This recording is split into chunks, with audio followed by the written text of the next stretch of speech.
The cellular process which utilizes RNA-induced silencing complex to block gene expression is option A RNA editing, option B RNA interference, option C RNA polyadenylation, or option D RNA splicing.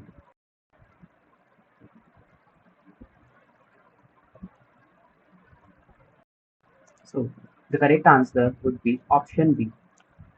RNA interference is a biological process in which small RNA molecules such as siRNA or small interfering RNA or microRNA or miRNA guide the RNA-induced silencing complex to specify to specifically messenger RNA targets.